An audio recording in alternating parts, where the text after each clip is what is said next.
Nagulat ang tatlong miyembro ng Eclipse sa biglang pagsulpot ng boses. May isang taong nakalapit nang hindi nila namamalayan. At nasaan si Naruse Hanachio? Siya ang naka-assign sa seguridad.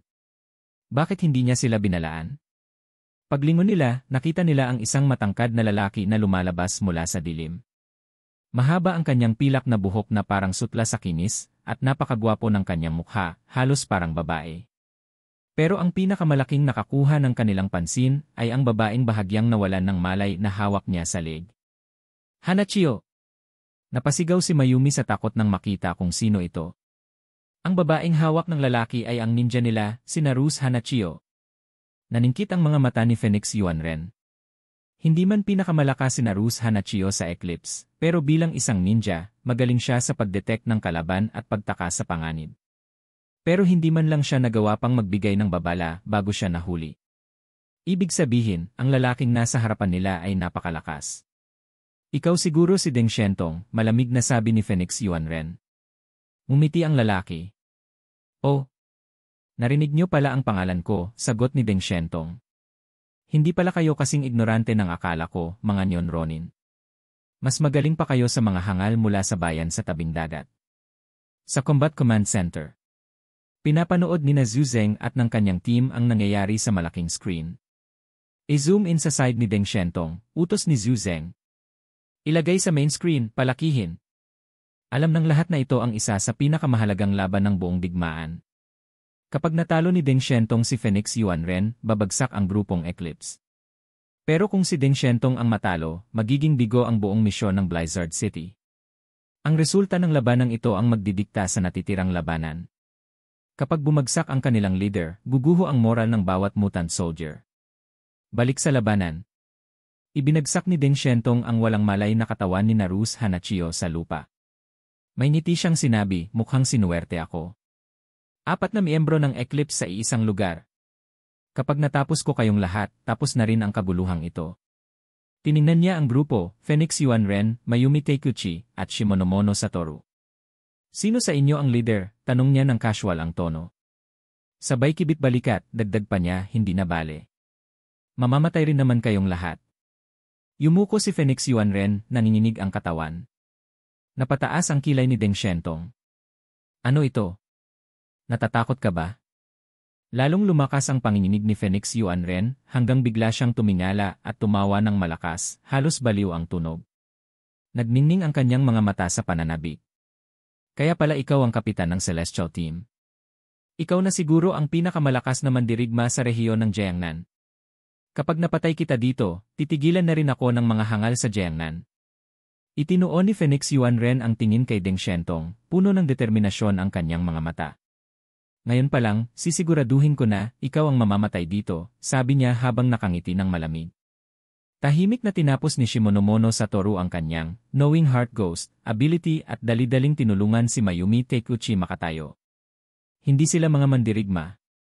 Alam nilang wala silang lakas para makisali sa laban ng dalawang halimaw na Deng Shentong at Phoenix Yuanren.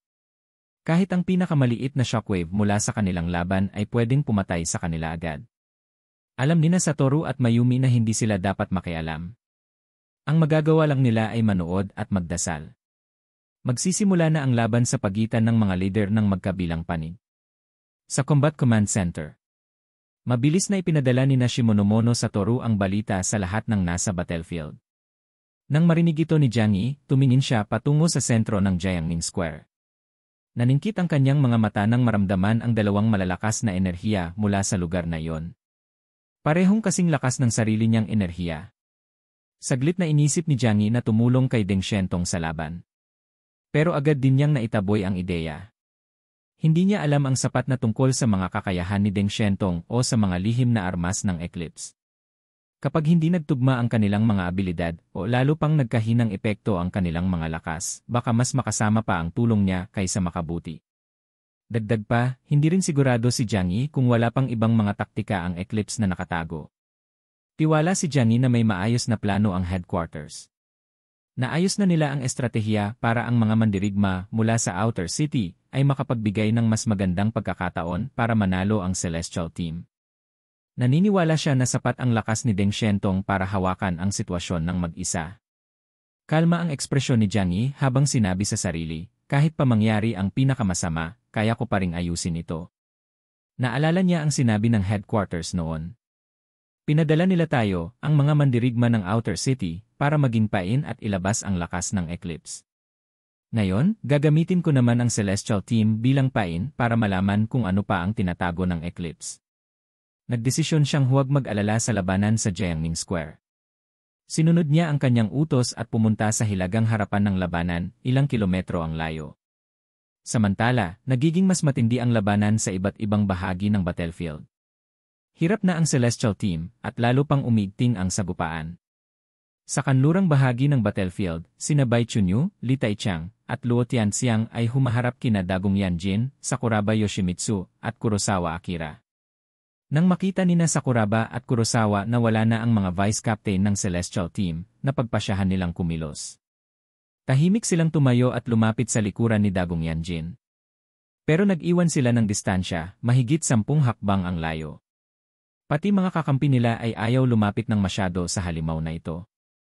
Napakalakas ni Dagong Yanjin, pero hindi niya kontrolado ang sarili niyang lakas. Kapag nakikipaglaban, hindi niya palaging nalalaman kung sino ang kaibigan at sino ang kaaway. Maraming mga kakampi niya ang nadamay at napatay niya nang hindi sinasadya. Si Bai Chunyu, na kanina'y kalmado, ay seryoso na ngayon. Mabagsik ang lamig ng kanyang ekspresyon. Tapusin na natin ito, malamig niyang sinabi. Wala tayong oras para mag-aksaya dito. Pagkasabi niya nito, biglang nagbago ang kanyang katawan. Ang kanyang anyo ay naging malabo, halos parang naglalaho. Hanggang sa unti-unti, ang kanyang katawan ay natunaw, hindi sa alikabok, kundi sa libu-libong puting snowflakes. Ang nyebe bumabagsak sa lupa, mahina niyang binigkas. Habang nagbabago si Bai Chunyu, biglang bumagsak ang temperatura sa paligid. Ang natitirang init mula sa mga pagsabog kanina ay agad nawala. Ang mga snowflake sa hangin ay dumami, bumilis ang pagbagsak, hanggang sa tinakpan nito ang buong battlefield. Naningkit ang mga mata ni Dagong Yanjin habang inaarok ang paligid. Nawala siya, mahina niyang tanong. Hindi, sagot niya habang hinigpitan ang hawak sa kanyang sandata. Nandito pa rin siya. Biglang napuno ang hangin ng umiikot na snowflakes, halos hindi na makita ang paligid. 3 makakapal na blizzard ang biglang sumugod kay Dagong mula sa iba't ibang direksyon. Kasabay ng isang mabagsik na mura, hinawakan ni Dagong Yanjin ang kanyang dambuhalang espada, ang Dragonfly Kiri, at isang malawak na swing ang ginawa niya, pinuputol ang hangin sa paligid niya. Ang malakas na blizzard ay sumugod ng tuluyan kay Dagong Yanjin, tuluyang pinalibutan siya. Ang tunog ng snowstorm ay malayo sa tahimik at banayad na pagpatak ng nyebe. Sa halip, ito'y parang matatalim na kutsilyo na sumisibat sa hangin. Ang mga tila maamong snowflake ay naging nakamamatay na talim, hinihiwa ang lahat ng madaanan nito. Libu-libong 6 na sulok na talim mula sa nyebe ang nagsimulang sumugat sa katawan ni Dagong. Ang kanyang katawan ay nabalutan ng maliliit na sugat, at nagsimulang tumulo ang dugo mula sa kanyang mga sugat. Parang pinipira-piraso ang kanyang katawan. Kahit pamatibay at parang bakal ang katawan ni Dagong, hindi niya kayang saluhin ang lahat ng pag-atake. Pumiksi ang sakit sa kanyang mukha. Layuan niyo ako, sigaw niya habang galit na winawasiwas ang dragonfly cutter niya. Pero kahit gaano kalakas ang kanyang mga galaw, hindi niya mawasak ang walang katapusang unos ng snowflake. Sa isang malakas na sigaw, pinakawalan ni Dagong ang isang makapangyarihang energy blast mula sa kanyang katawan, tinaboy ang snowstorm. Panandalian, nagkahiwa-hiwalay ang mga nyebe. Pero hindi nagtagal, muling nagtipon ang mga snowflake sa langit, bumuo ng isang malaking dam na nakapalibot sa kanya. Ang walang katapusang snowstorm na ito ang natatanging kakayahan ni Bai Chunyu, perpekto laban sa mga tulad ni Dagong na umaasa lang sa lakas. Narinig ni Dagong ang malamig na tinig ni Bai Chunyu na umalingaw-ngaw sa gitna ng unos. Kahit gaano kakalakas, kaya mo bang sirain ang bawat snowflakes? Bago pa makasagot si Dagong, biglang bumukas ang isang malaking butas sa pader ng snow sa harapan niya. Sa butas na yon, sumugod si Li Taichang, suot ang mabigat na armor at may hawak na napakalaking angkla sa kanyang mga kamay. Parang isang rumaragasang tangke. Isang malakas na hampas ng angkla ang ibinagsak ni Li Taichang papunta sa ulo ni Dagong. Nasangga ni Dagong ang pag-atake gamit ang kanyang dragonfly cutter sa huling sandali. Ang tunog ng bakal na sumalpok sa bakal ay nakabibingi. Nawasak ang lupa sa ilalim nila dahil sa lakas ng banggaan, at tumilapon ang mga piraso ng lupa sa paligid. Naningkit ang mga mata ni Li Taichang. Sinubukan niyang sorpresahin si Dagong sa tulong ni Bai Chunyu, pero nasalo ng isang kamay ni Dagong ang kanyang angkla. Ngumiti si Dagong ng malapad, kita ang kanyang matatalas na ngipin. Direkta niyang tiningnan si Li Taichang sa mga mata nito, na sumisilip mula sa loob ng armor. Malakas ka rin pala, sabi ni Dagong, may halong pang-aasar sa kanyang ngiti. Nagiging interesante na ito. Baliw ka, galit na sagot ni Li Taichang. Habang hawak ang angkla sa isang kamay, kinuha ni Li Taichang ang isang mahabang kadena gamit ang isa pa. Iwinasiwas niya ang angkla sa ibabaw ng kanyang ulo at muling ibinagsak papunta kay Dagong. Kasabay nito, ipinagpatuloy ni Bai Chunyu ang kanyang blizzard attack. Walang humpay na dumagsa ang matatalim na snowflake kay Dagong, hinihiwa ang kanyang katawan libo-libong beses kada segundo. Sa labanang ito, hindi kayang magtagal ang kahit gaano katibay na katawan ni Dagong laban sa walang humpay na pag-atake. Pero hindi nag-iisa si Dagong sa laban. Nang makita ng kanyang mga kasama na nasa alanganin siya, tumalon sina Sakuraba Yoshimitsu at Kurosawa Akira upang tumulong. Lumapit si Sakuraba Yoshimitsu, may kumikinang na aura na bumalot sa kanyang katawan.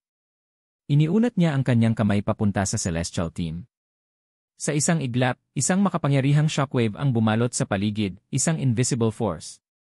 Nararamdaman ni Bai Chunyu na abala sa paghahanda ng susunod niyang atake, na biglang bumigat ang kanyang katawan. Bumagal ang kanyang mga galaw at nahirapan siyang ituloy ang kanyang atake. Ramdam din ito ni Li Taichang. Bumigat ang kanyang mga braso at binti, kaya't naging mas mahirap ang bawat galaw.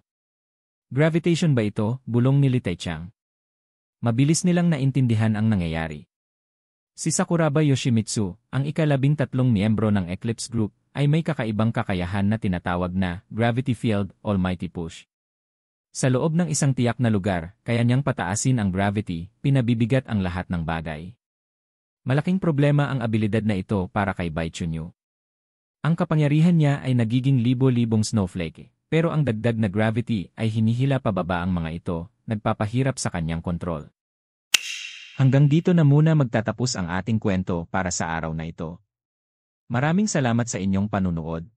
Huwag kalimutang i-click ang subscribe button at i-on ang notification bell para hindi niyo ma-miss ang mga updates.